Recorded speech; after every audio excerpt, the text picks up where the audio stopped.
एक तरफ जहां सरकार गांव में विकास के लिए तमाम योजनाएं लेकर आ रही है, जहां सरकार ग्रामीणों को मूलभूत सुविधाएं देने के लिए करोड़ों रुपए खर्च कर रही है, तो वहीं दूसरी ओर यह योजनाएं भ्रष्टाचार की भेंट चढ़ रही हैं। बता दें कि भ्रष्टाचारी लोग अपनी जेबें भारी करने के लिए इन योजनाओं पर पलीता लगा रहे हैं, तो वहीं ग्रामीण विकास की राह देख रहे हैं। भ्रष्टाचार को उजागर करती ये तस्वीरें महोबा के अजनर गांव की हैं, जो केंद्र और राज्य सरकार के विकास के दावों की पोल खोल रही हैं। देखिए हमारी ये खास रिपोर्ट।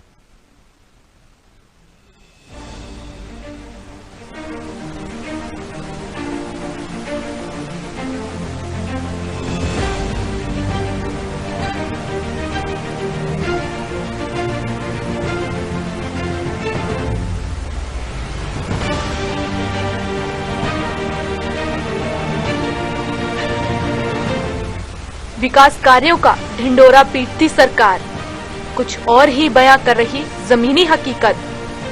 सरकार के झूठे दावों की पोल खोलती तस्वीरें। भ्रष्टाचार की भेंट चढ़ा अजनर गांव। गरीबों को नहीं मिल रहा आशियाना। गांव में लगा गंदगी का अंबार। विकास की आस में अजनर गांव। ग्रामीणों को नहीं मिल पा रहा सीएम योजना का लाभ। सरपंच और सचिव ने योजनाओं को लगाया पलीता। भारत एक गांव और कृषि प्रधान देश है। यहाँ के गांव में ही देश की संस्कृति बसती है। वहीं आजादी के 70 साल बाद भी देश के गांव विकास की राह देख रहे हैं। सरकार जहां इन गांव के विकास के लिए तमाम दावे करती है, तो वहीं दूसरी ओर जमीनी हकीकत कुछ और ही बयां कर रही है। गांव में अधूरे पड़े शौचालय और गंदगी का लगा अंबार सरकार के तमाम दावों की पोल खोल रहा है। एक ऐसे ही गांव की कुछ तस्वीरें हम आपको दिखा रहे हैं, जहां लोग मूलभूत सुविधाओं से वंचित हैं।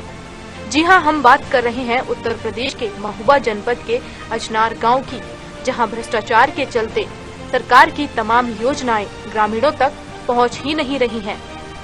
ग्रामीण मूलभूत सुविधाओं के लिए तरस रहे हैं। नहीं मिला सर, आज से कम 10 साल हो गए जब से ऐसे ही पड़ा है घर। बारिश आती है, बड़ी परेशानी पड़ती है। घर में घेरा चुहाना चूहते हैं और आज तक प्रधान के पास गए हैं, इतने दिन से हो गए, बोले आ जाएगा। जिन का पैसा ले लिया उनका आ गया है। हमने अभी तक पैसा नहीं दिया है, हमारा मकान नहीं आया है। सर बहुत मुश्किल से कटता है, पूरी रात जागते हैं, घेरा पानी गिरता है, अलूचते हैं कटुंजन से बातन से, वो बहुत बड़ी परेशानी पड़ती है। अभी आप देख रहे हैं वर्तमान में मैं निकल के आया, बड़े मुश्किल से अपनी गाड़ी को निकाल पाया। इसकी शिकायत भी कई बार की गई, लेकिन समस्या का कोई भी समाधान नहीं हो पा रहा है। यदि ज़्यादा शिकायत करते हैं तो जो प्रधान है या अन्य जो गांव के लोग हैं उल्टा आरोप लगाते हैं कि आप बेकार शिकायत करते हैं, ऐसा करते हैं, वैसा करते हैं। जनपद महोबा के कुलपहाड़ तहसील में आने वाले अजनर गांव में बेबस और गरीब तबके को पीएम आवास का लाभ देने के लिए जेब ढीली करनी पड़ रही है। 12,000 की आबादी वाले इस गांव में विकास के नाम का ढिंडोरा तो खूब पीटा गया, लेकिन बदहाल और मुफलिसी की मारी गरीब जनता का विकास से नाता ही नहीं जुड़ सका है। कुलपहाड़ तहसील के अजनर गांव में प्रधानमंत्री आवास योजना का लाभ सिर्फ उन्हें ही दिया गया जिनकी जेब गर्म और वजनदार थी। ग्रामीणों की माने तो ग्राम प्रधान और सचिव ने मिलकर इन योजनाओं को पलीता लगाया है। वहीं केंद्र की इस योजना के तहत प्रधान और सचिव ने अपना विकास करने में कोई भी कसर बाकी नहीं छोड़ी। पंचायत सचिव और ग्राम प्रधान की मिलीभगत के चलते गरीब परिवारों को पीएम आवास योजना का अपात्र बताकर उन्हें इस लाभ से वंचित रखा गया। इस गांव के कुछ परिवार ऐसे भी हैं जिन्हें सर्द रातों और बरसात के मौसम के दौरान खासी मुसीबतों का सामना करना पड़ता है। कहने को तो प्रधानमंत्री आवास योजना सिर्फ और सिर्फ गरीब तबके को सुकून भरी जिंदगी देने के उद्देश्य से बनाई गई थी, लेकिन भ्रष्टाचार ने इसे भी अपना निवाला बना डाला। हाल ही में आई पीएम आवास की नई लिस्ट में भी भ्रष्टाचार का बोलबाला साफ तौर पर नजर आ रहा है।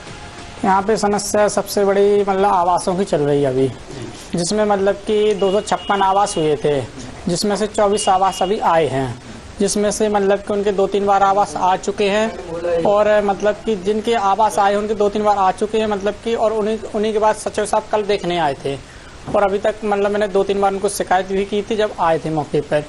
फिर मैंने मतलब एसडीएम साहब से भी एक बार मौके कहा, तो एसडीएम साहब कह रहे थे हम देख लेंगे। तो अभी तक कोई मतलब उस पर रिस्पॉन्स मुझे मिला नहीं है। हाँ, ये बात बिल्कुल सही है कि जो मतलब कि आवास आए हैं वो पैसे वालों के आए हैं, और जिनको नहीं मिला है वो भी अभी खुले खुले हवा में रोटी बना रहे हैं। समस्या आवासों की भी चल रही है। इस समय आवासों की लिस्ट बन के तैयार हुई है।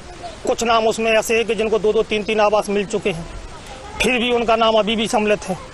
तो कुछ जो वास्तविक पात्र है, जैसे यहाँ एक मेरे संगी जयपाल राजपूत, अभी उनका मकान आप दिखवा लीजिए तो वो वास्तविक आवास के पात्र हैं, लेकिन ऐसे लोगों को आवास नहीं मिल पा रहे हैं। भाई जिसके पास पैसा है, जिसकी जेब में पैसा है, उसका आवास है, जिसके पास पैसा नहीं है उसको आवास नहीं। सुन, उत्तर प्रदेश के इस गांव में कीचड़ भरे रास्तों से गुजरना आम लोगों के लिए अब दिनचर्या बन चुकी है। विकास की दुहाई देने वाली योगी आदित्यनाथ की सरकार में भी इन बदहाल रास्तों की खस्ताहाल सूरत बदलती नजर नहीं आ रही है। इस गांव से जुड़ी जनता का मानना है कि पक्के रास्तों का सुख सिर्फ उन्हीं लोगों के नसीब में आया जो प्रधान के खासों में गिने या माने गए। गांव के लोगों का आरोप है कि ग्राम प्रधान और सचिव ना तो उनकी कभी सुध लेते हैं और ना ही इन कीचड़ भरे रास्तों से उन्हें जल्द निजात मिलती दिखाई दे रही है। गांव में आज भी पक्की सड़कों पर दूषित पानी बहता रहता है। गांव को विकासवादी बनाने के लिए इस ग्रामीण अंचल में सीसी रोड तो बनवा दिए गए, लेकिन दूषित जल के निकास का ना तो कोई रास्ता बनवाया गया और ना ही उसका कोई प्रबंध किया गया, जिसके चलते घरों से निकलने वाला गंदा पानी सीधे सड़कों पर बहता हुआ विकास की पोल खोलता नजर आ रहा है। गांव के लोगों ने कई बार इसकी शिकायत की, लेकिन आज तक इस समस्या पर लगाम नहीं लग सकी है। हम इस साइड से नहीं निकलते, उस साइड से निकलते। परेशानी तो जाती है, लेकिन हम उस साइड से निकलते। कभी प्रधान जी से नहीं कहा इस रोड के लिए? खूब कहा, हमारी तो कई बार लड़ाई भी हो चुकी। क्या कहते हैं वो जहाँ रास्ता है, जहाँ रास्ता नहीं बनवा रहे, और जहाँ रास्ता नहीं है वहाँ रास्ता के लिए फिर रहे। क्या यहाँ करती नहीं बना, से गपते हैं रोज डेली। पानी सारे गांव को पानी यहीं गिरता है, और कहीं नालियाँ ना गंद रहे हैं, और वहाँ रास्ता छकवा दे तो पानी यहीं बह जाता। मेरे मकान में भरे पानी, और वहाँ कड़ी हुई की गली नहीं है पानी को। इससे मेहरबानी कहें कि वहाँ बनवा दे। प्रधान जी से तो कही हुई, क्या हम क्या करें। इस गांव के हालात कब बदलेंगे, ये भविष्य में अपने आप में एक बड़ा सवाल है। सूबे की सरकार भले ही विकासवादी नीति की दुहाई देती नजर आती है, वहीं दूसरी तरफ इस गांव के हालात हाल फिलहाल बदहाल नजर आ रहे हैं। ना तो अभी तक इस गांव की गरीब जनता को सरकारी योजना का कोई लाभ मिल सका है, और न ही सड़क, शौचालय और पानी की समस्या से निजात मिल सकी है। देखना होगा कि विकास की राह देख रहा यह गांव का इंतजार कब खत्म होगा। साधना न्यूज से संवाददाता ऋतुराज राजावत की रिपोर्ट।